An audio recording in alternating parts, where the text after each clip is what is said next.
Guys, it's Shin again from the Pendit, and I'm literally recording half a minute after I finished the recording of the Platinum PTL 5000A video, and I'll be going over the Kaweco Classic Sport. It's a small pocket pen, and there are many versions of this. This is the Classic. They're also available in ice version as well as brass versions. They're available in aluminum versions, in steel version, and the brass version. And the best part about this is the nib is interchangeable, and the plastic ones can be converted to eyedroppers. Now these are cartridge converters that takes standard international small cartridges, as well as the Kaweco squeeze converter, as well as the Kaweco mini and the Monteverde mini converters, because they are kind of small. Now this is eyedrop convertible if you like put silicone grease and maybe an O-ring in, which you don't need to, but silicone grease, I would suggest you do it. It would look nicer as an eyedropper if this was an ice version, because the ice colored versions are all, the barrels are completely transparent.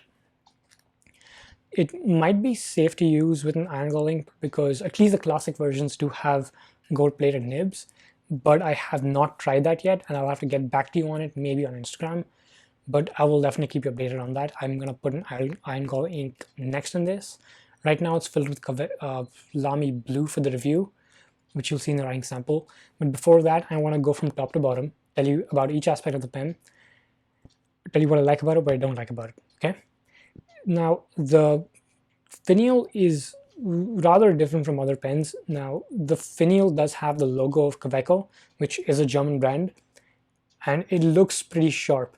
Now, I don't know if it's intentional or not, but the finial is lined up in such a way, or lined up the exact opposite way as the logo on the cap itself.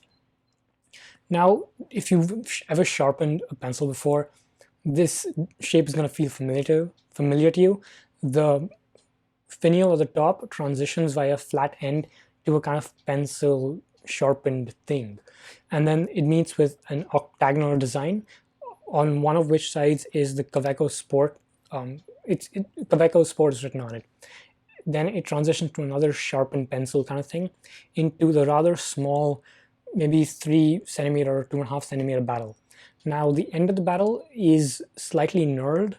Maybe that's for grip. The aluminum, the steel, and the brass versions, or the Al Sport versions, don't have this. I don't know why, but there might have been some reason, I have no clue. It's a screw cap.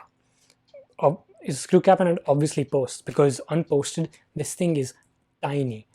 Once posted, it becomes a reasonable size. It's not particularly back heavy because the whole cap is plastic.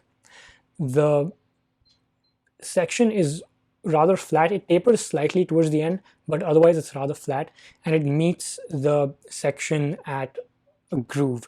Now this section is a pretty nice shape. It's kind of a swoopy conical shape, which I really like, but the nib is slightly underwhelming. I mean, it performs great, don't get me wrong. It's just kind of small. I would have liked to see a bigger nib on this. Like, I really want to see maybe a number 6 or a number 8 nib on a pocket pen. That'd be amazing. If you know of any, just put it down in the description, or text me on Instagram, or send me an email. I really want to find out. Okay, it's a gold-plated nib that has the Kaweco logo on it, some mild scroll work, as well as the nib designation. This nib does tend to write slightly dry, but that might be just because of the ink. I put the included cartridge in this before, and it performed phenomenally well. I'll show you how it works with Lamy Blue in it right now, and then I'll see you guys soon. Alright, this is the writing sample for the Kaweco Classic Sport with a broad nib, and today's ink is Lamy Blue. This is what it looks like, and this is it against Waterman Serenity Blue as well as Iroshizuku Asagao. Both of these are much richer blues with more purple hues to them. This one is slightly muted, but it doesn't show up as much on the page. It's more of a truer blue than a royal blue. Let's start off with the writing sample.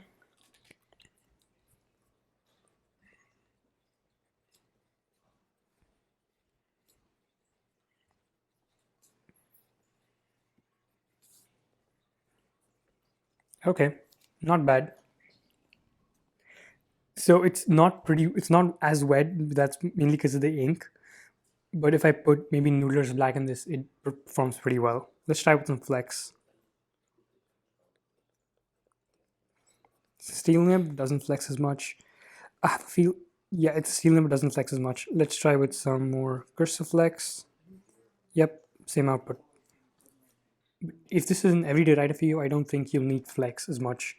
It's a pretty decent pen for a student with access to cheap paper like this pen and ink combo. Let's try how wet this is on the side stroke. Not bad, but that's because the ink. And on the downstroke, it's much wetter because, it lays more ink on the downstroke. Let's see how this thing keeps up with the signature. Okay, it's not overly wet, but it's not dry either. There are some places where I do feel a little scratchiness, like right over there, but overall it's pretty smooth. If you hold it like the way it's supposed to be held, it's a pretty nice pen for the value. It's a rather small nib, so you do have to hold it kind of in the front for some reason. I don't know. It's a rather small nib, and it just feels a little weird for me. Okay, that was the review. That was the rank sample, and I'll see you guys soon. All right, thanks guys. That's it for me for the Kaweco Classic Sport. I'll see you guys next time, but until then, stay safe.